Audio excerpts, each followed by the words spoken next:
మిత్రులారా, ఈరోజు రాజీవ్ గాంధీ ప్రాంగణంలో కాంగ్రెస్ పార్టీ జాతీయ మాజీ అధ్యక్షుడు, మన అభిమాన నాయకుడు శ్రీ రాహుల్ గాంధీ గారు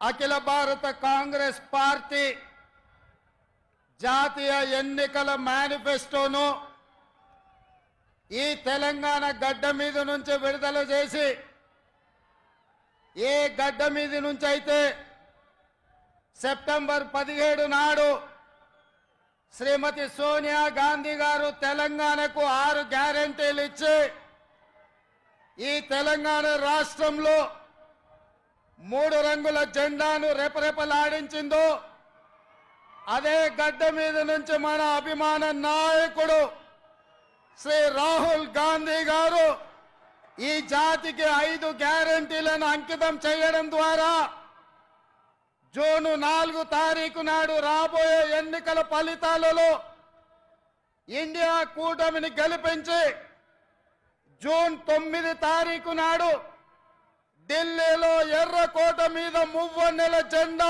ఎగరేయడానికి ఈరోజు వారు ఇక్కడికి రావడం జరిగింది. మిత్రులారా, ఉత్తర తెలంగాణ నుంచి గోదావరి నది, దక్షిణ తెలంగాణ నుంచి కృష్ణా నది పోటెత్తి తుక్కుగూడలో సునామీని సృష్టిస్తే ఎట్లా ఉంటుందో, వందలు వేలు లక్షలలో కాంగ్రెస్ పార్టీ కార్యకర్తలు రాజీవ్ గాంధీ ప్రాంగణం తుక్కుగూడలో కదము తొక్కితే ఆనాడు బీఆర్ఎస్ ను తుక్కుగా ఎట్లా తొక్కిండ్రో మళ్ళీ ఈరోజు అదే ఉత్సాహంతో, అదే ఊపుతో, అదే పట్టుదలతో ఈ తుక్కుగూడ నుంచి భారతీయ జనతా పార్టీని తొక్కడానికి కదం తొక్కినందుకు మీకందరికీ మనస్ఫూర్తిగా హృదయపూర్వకంగా నమస్కారాలు తెలియజేస్తున్న మిత్రులారా, 7 అంతస్తుల మేడ బలంగా ఉండాలి అంటే పునాదులు బలంగా ఉండాలి. తెలంగాణ రాష్ట్రమే కాదు, దేశ రాజకీయాలలో కాంగ్రెస్ పార్టీ అధికారంలోకి రావాలి అంటే కార్యకర్తల పునాదులు బలంగా ఉండాలి.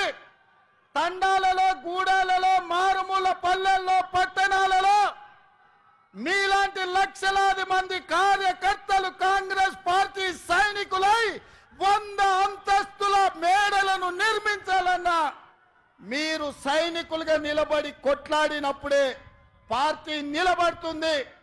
ఎన్ని కష్టాలు వచ్చినా, ఎన్ని నష్టాలు వచ్చినా, ఎన్ని కేసులు పెట్టినా, ఎంతమంది జైల్లో పెట్టినా మీ రక్తాన్ని చెమటగా మార్చి మీ ఊపిరినైనా వదిలిండ్రు గాని ఈ మువ్వన్నెల జెండా వదలలేదు. మీ శ్రమతోనే, మీ కష్టంతోనే, మీ త్యాగంతోనే ఈ తెలంగాణ రాష్ట్రంలో ఇందిరమ్మ రాజ్యం ఏర్పడ్డది.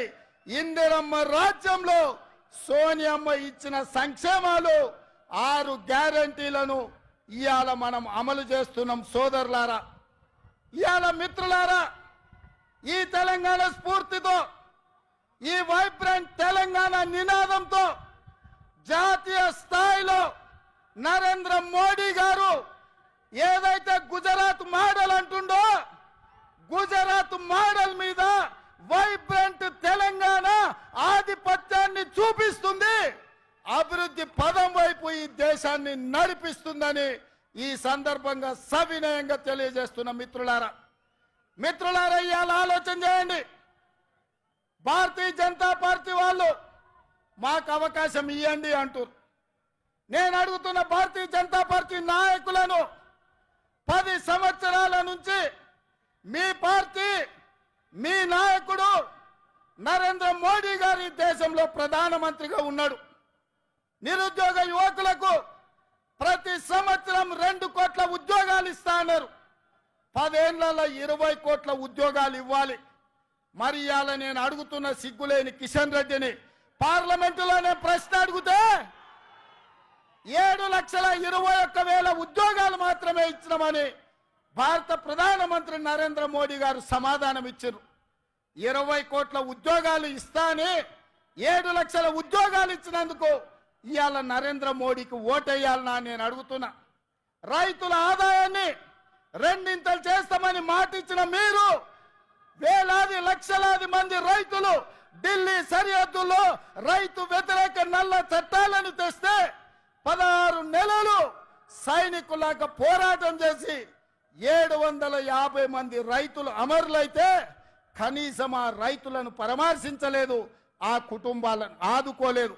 రైతులను చంపినందుకు భారతీయ జనతా పార్టీకి ఇవాళ ఓటేయాలనా నేను అడుగుతున్నా. 2022 వరకు ప్రతి పేదవాడికి ఇల్లు ఇస్తున్న నరేంద్ర మోడీ తెలంగాణ రాష్ట్రంలో ఎన్ని ఇళ్ళు ఇచ్చిందో లెక్క చెప్పి మీరు ఓట్లు అడగాలని నేను ఇవాళ బీజేపీ నాయకులను అడుగుతున్నా.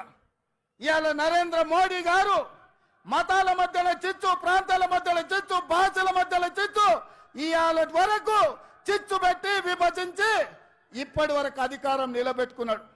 ఇక ఇప్పుడు దేశాన్నే విభజించి చిచ్చు పెట్టి 3వసారి అధికారం రావాలని కుట్ర చేస్తుండు.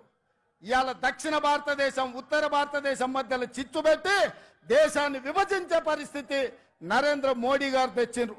అందుకోసం ఓట్లు వేయాలనా నేను అడుగుతున్నా.